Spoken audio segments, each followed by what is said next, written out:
Right now, someone was choosing if you were going to live or die. What if I told you that this choice wasn't based on what you could or couldn't do, what you've done in the past, or what you would do in the future? And what if I told you you could do nothing about it? Fellow students and teachers, thousands of children are right now in that very situation.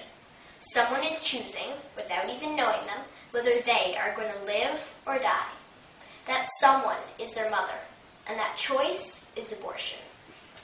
Every day, 115,000 children are dying through abortion. 115,000. That means that 5,000 children would die every hour. All those lives gone.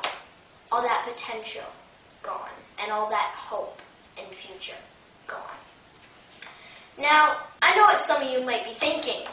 Oh, it's not really killing. After all, a fetus isn't a child, right? Why do we think that just because a fetus can't talk or do what we do, it isn't a human being yet? The word fetus comes from the Latin word, meaning young one or young child. Some babies are born after only 5 months. Is this baby not human? We would never say that, yet abortions are performed on 5-month-old fetuses all the time. Or do we only call them humans if they're wanted? No, fetuses are definitely humans, knit together in their mother's womb by their wonderful Creator, who knows them all by name. Some people might say that since abortion's legal now, it doesn't matter. It's not our business. But if an action is unjust, it needs to be illegal, and it has to be our business. And this particular law has a huge impact on our society. In 1997, over 1 million abortions took place just in the U.S. And just last year, over 42 million abortions happened worldwide. I'd say that's a huge impact. I know some people say that the mother has a right to abort. After all, her life is dramatically impacted by having a baby. But I'm asking you to think about the child's rights that were never given to it.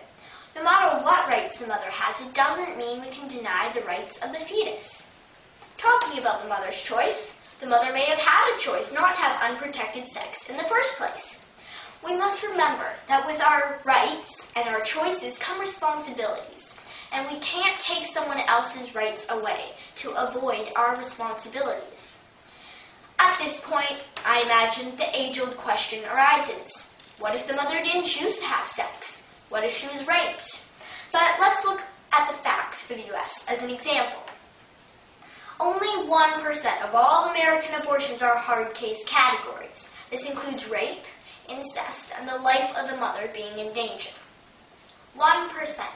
That hardly justifies the disturbing volume of abortions that happen these days. And who's to say abortion's the easy way out? I don't think people understand the effects of abortion on a woman. I don't have time to list all the negative after effects, but here are a few examples of the physical effects. 17% of women who've had abortions face complications in their subsequent pregnancies. Some may not even be able to give birth at all. They are also at a greater risk of developing breast cancer if they have an abortion. But perhaps the worst effects are the emotional ones. Women who've had an abortion tend to have more mood disorders, substantial enough to provoke them to harm themselves. In addition, women who've had an abortion are 5 times more likely to have problems with drug and alcohol abuse. Abortion leaves a woman feeling lost and uncertain about their future. Almost 1/3 of all women who've had an abortion are dissatisfied with their decision. It certainly is not the cure-all people think it is. I read a story on the Focus on the Family website. It was about a girl who had an abortion. She writes, "I had an abortion at the age of 17, and it was the worst thing I ever did. I would never recommend it to anyone because it comes back to haunt you.